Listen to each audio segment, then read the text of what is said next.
Баршаңызға сәлем. Бүгін мен сіздерге үй жағдайында жасалатын чебурекидің рецептісін ұсынамын. Тек сізде үйде пияз бен жұмыртқа болса болғаны.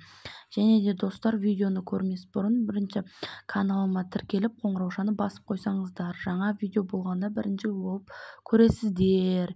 Және де ең бірінші бізге керекті ұнды салып қойдым керекті мөлшерде. Және де жылы суға тұз салып, жақсылап тұз ерігенше араластырып аламын.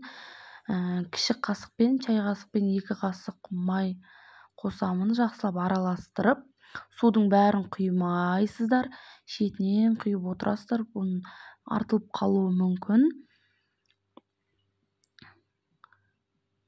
Және де өстіп жақсылап жұмсақ қып нан илеп аласыздар. Қамыр бір күлше, кішкентай осындай, қатты емес, сондай жұмсақ, әдемі, ең қандырып жақсылап қамыр иледім. Міне май тамызып, жақсылап домалақтап, қақпағын жауып қойып қоямын.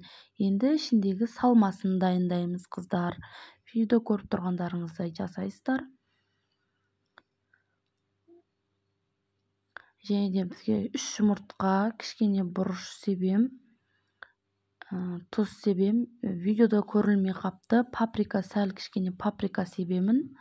Қызыл бұрыш емес, қызыл сонда паприка бар. Сондай себем, жақсылап пиязымды турап аламын.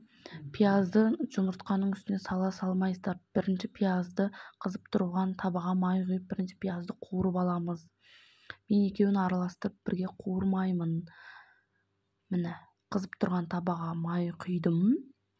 Пиязымды салып, жай отта қуырып аламын бірінші. Жай отта қуырыңыздар, әпесе тез күйіп кетуі мүмкін. Міне, әдемі болып қызарып пиязым пісті.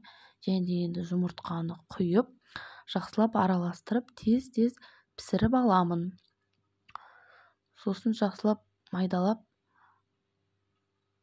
қасықпен жақсылап бөліп аласыздар.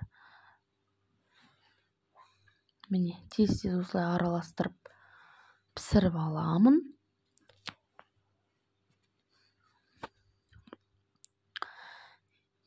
Салмасы дайын болды. Енді ұзынша етіп үстіп жайлап, осылай 10 бөлікке бөліп алдым мен. Және домалақтап, ұнға ұнатып, дайындап қоямын. 10 чебуреки шығады менікінен.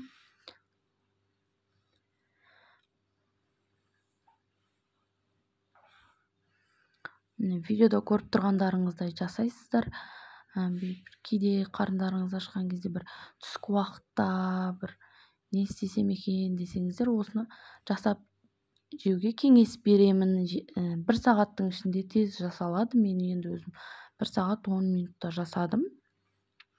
Міне қамырды шетінен жаясыздар, шетінен жайып отырсаңыздар, осындай домалақ әдемі қамыр шығады.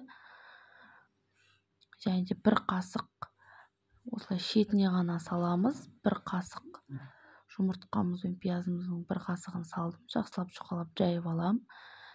Және де міне шетін түйіп, вилкамен басып шығамын. Себебі қуырғанда ашылып кетпес үшін. Және де қуырып жатқанда, қуырмай тұрып, үстінен 2 жерінен вилкамен тесіп қойсаңыздар, кішкене чебуреки қатты үлкен болып кетпейді, әпесе пышный болып кетеді.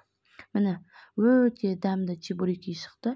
Және де достар, қолжетімді заттардан үйде дәмді тамақ жегілеріңіз келсе, менің каналыма тіркеліп қойыңыздар, қоңыраушаны басып қойыңыздар.